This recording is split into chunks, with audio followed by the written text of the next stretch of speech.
Hello, in this tutorial we are going to learn how we can enter data in non-adjacent cells simultaneously. Just as an example, let's say I want Karachi in cell number 3, and one way is I write Karachi here, and if I want the same in say in cell number 6, so I have to type it again, but I don't really want it like this. I want to do it simultaneously so that I am able to save some time. So one way is that cell 3 is selected. Now you also want it in cell 4, and I don't want it in cell 5 and cell 6, but I do want it in cell 7. So I'm going to hold control and select 7, and then I want it in 10 and 11. So I have highlighted all these, and when you are selecting non-adjacent cell, you will hold control and then select the cell. Now I'm going to simply write Karachi, and I'm not going to press enter. I'm going to press enter while holding control. So I will press control and then I press enter.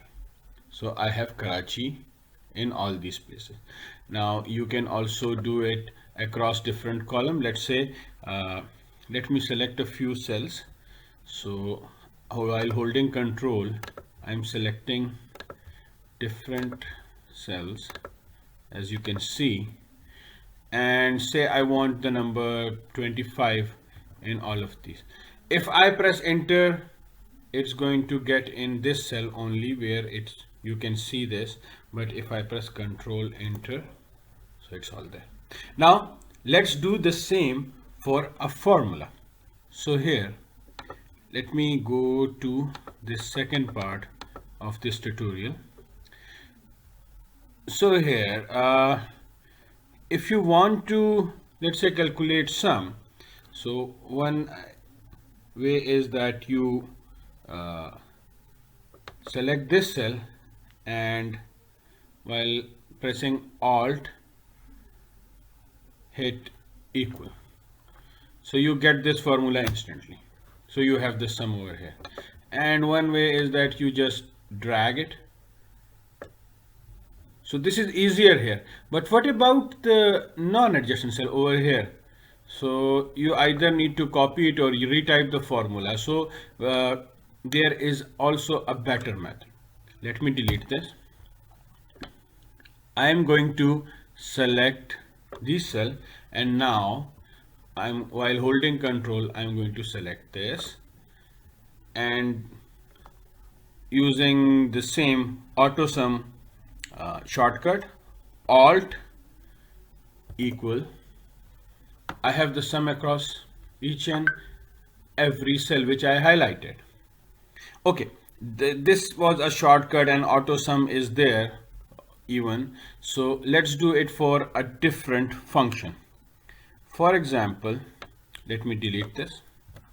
You don't actually need to delete this. If they you can even highlight them and put the data just like any other cell, you can do it, but let me repeat the steps for more clarity.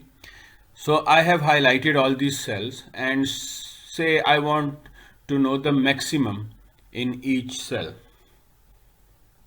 on top of the where I'm putting the formula. So I'm going to select the function which is max and simply do it for this and control enter, and here it is. So in this way you can save a lot of time. I hope you liked this video, and if you did, then please subscribe and also hit the bell icon.